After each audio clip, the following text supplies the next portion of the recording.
রজব মাসের আমল সম্পর্কে জানতে চাই। রজব মাস শুরু হয়েছে। এটি রমাদানের আগমনী বার্তা বাহক মাস।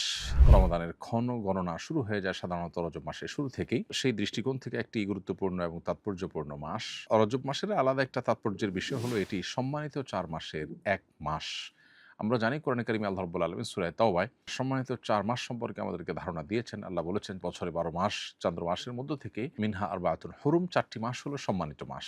আর এই ৪টি মাসের মধ্যে ৩টি ধারাবাহিক, জিলকদ, জিলহজ, মুহররম, আর চতুর্থ মাসটি হলো এই মাসটি যেটি শুরু হয়েছে রজব মাস। অতএব সম্মানিত মাস হিসাবে এই মাস সম্মানিত মাস যাচ্ছে সেই ধারণা আমাদের মধ্যে বদ্ধমূল থাকা, সেই চিন্তা আমাদের মাথায় থাকা এবং সম্মানিত মাসের সম্মান রক্ষার্থে গুনাহ পাপাচার থেকে বেশিরভাগ বেঁচে থাকার চেষ্টা করা এবং রুটিন যে নেক আমলগুলো আছে সেগুলো বিশেষ যত্নের সাথে করা, যেহেতু সম্মানিত মাস যাচ্ছে এ হলো মোটামুটি করণীয়। এর বাইরে সম্মানিত মাস রজব মাস উপলক্ষে আলাদা কোনো আমল, আলাদা কোনো নামাজ, আলাদা কোনো রোজা, উমরা এগুলোর কোনো কিছু শরিয়া দ্বারা সাব্যস্ত নয়। উমরা রজবিয়া বা রজব মাসের উমরা বা রজব মাসের নফল নামাজ, নফল রোজা এরকম অনেক কিছু আমাদের সমাজে প্রচলিত আছে, এগুলোর কোনোটির কোনো ভিত্তি নেই। অর্থাৎ এক কথায় রজব মাসকে কেন্দ্র করে স্পেসিফিক বা সুনির্দিষ্ট কোনো আমল কোরআন বা বিশুদ্ধ কোন হাদিস দ্বারা সাব্যস্ত হয়নি। তবে সম্মানিত মাস হিসাবে এই মাসের প্রতি সম্মান প্রদর্শন সেটি এই মাসে পাপাচার না করার মধ্য দিয়ে আমাদের করতে হবে। আল্লাহ বলেছেন যালিকাদ দীনুল কাইয়্যিম ফালা তাজলিমু ফীহিন্না আনফুসাকুম, সম্মানিত মাসগুলোতে তোমরা গুনাহ এবং পাপাচারের মাধ্যমে নিজেদের প্রতি নিজেরা অবিচার করো না। অতএব আমাদের এই বিষয়টা খেয়াল রাখতে হবে। এর বাইরে আলাদা কোনো আমল নেই। একটি হাদিস রয়েছে যেখানে রজব মাসের শুরুতে একটি দোয়ার কথা বলা হয়েছে, আল্লাহুম্মা বারিক লানা ফি রজব ওয়া শাবান ওয়া বাল্লিগনা রমাদান। হে আল্লাহ, রজব এবং শাবান মাসে আপনি আমাদেরকে বরকত দান করুন এবং আমাদেরকে রমাদান পর্যন্ত হায়াত দিন। এই হাদিসটি যেটিতে রজব মাসের এই দোয়াটা পড়ার কথা বলা হয়েছে, সে হাদিসে সনদি মুহাদ্দিসরা অনেকে আপত্তি তুলেছেন, অর্থাৎ সেটুকুই বিশুদ্ধ বা সহিহ সূত্রে সাব্যস্ত বলেননি। অনেকের মতে এটি আমলযোগ্য জাস্ট ফজিলতের বিষয় হওয়ার কারণে এটি পরিপূর্ণভাবে সহিহ সূত্রে সাব্যস্ত না হওয়া সত্ত্বেও এটার উপরে আমল করা যেতে পারে। জাস্ট এটুকু। এর বাইরে রজব মাসকে কেন্দ্র করে আলাদা কোনো আমলের বিষয় সাব্যস্ত হয়নি। রজব মাসের প্রথম রাতকে বিশেষ দোয়া কবুলের রাত হিসাবে মনে করে ইবাদত করলে কিংবা দোয়া করলে তা বেদাত হিসাবে গণ্য হবে কিনা।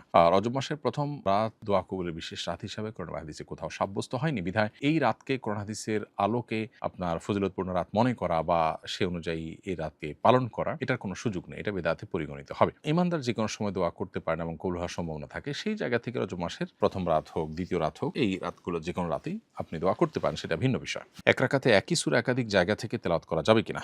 একই রাকাতে একই সূরার কয়েক জায়গা থেকে তেলাওয়াত করা ভেঙে ভেঙে এটা সাধারণ অবস্থাতে অনুচিত এবং এতে অর্থের ধারাবাহিকতা ঠিক থাকে না। কিন্তু ধরুন কেউ হঠাৎ ভুলে গেছেন এবং ফলে তিনি অন্য আর জায়গায় তেলাওয়াত শুরু করেছেন, এরকমটি হলে সেটিতে হতে পারে, কোনো অসুবিধা নেই। আর যদি একই সূরার একাধিক জায়গা থেকে তেলাওয়াত করেন এবং সেখানে অর্থের মধ্যে কোনো প্রকার অসম্পূর্ণতা তৈরি না হয়, তিনি জানেন বিশেষ কোনো কারণে আপনি একাধিক জায়গা থেকে তেলাওয়াত করেন, তো সেটাও জায়েজ হতে পারে। কিন্তু সাধারণ অবস্থাতে এক জায়গা থেকেই টানা তেলাওয়াত করা এটাই হলো সুন্নাহসম্মত। নবী সাল্লাল্লাহু আলাইহি ওয়াসাল্লাম এভাবে সালাত আদায় করেছেন। নামাজে চোখ দিয়ে ইশারা করলে কি নামাজ ভেঙে যাবে? উত্তর হলো, চোখ দিয়ে যদি ইশারা করা হয় তাতে নামাজ ভাঙবে না, কারণ এর মাধ্যমে আমলে কাসির হয় না। তবে এটা অনুচিত। নামাজের মধ্যে নামাজের প্রতি যে মনোযোগ থাকা দরকার, খুজু থাকা দরকার, মনোযোগের পাশাপাশি যে শারীরিক স্থিরতা প্রয়োজন নামাজের জন্য, এই চোখ দিয়ে ইশারা করা কাউকে নামাজের মধ্যে এটা তার খেলাফ এবং পরিপন্থী, বিধায় এটা নামাজের গুণগত মানকে কমিয়ে দেয়। সেজন্য নামাজের প্রতি মনোযোগিতার স্বার্থে এই রকম কোনো আচরণ করা থেকে আমাদেরকে বিরত থাকতে হবে।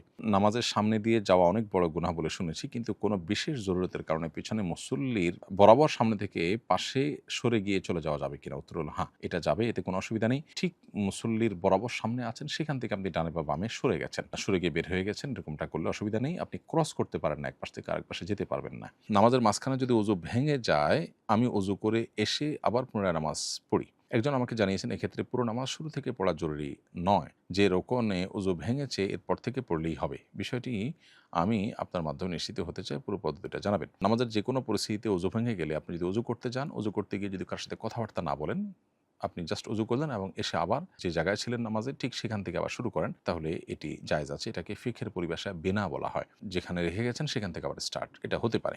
আর যদি আপনি এসে শুরু থেকেই নামাজ পড়ে নেন, সেটা সবচেয়ে উত্তম এবং নিরাপদ। আসুন্নাহ ফাউন্ডেশন, উম্মার স্বার্থে সুন্নাহর সাথে।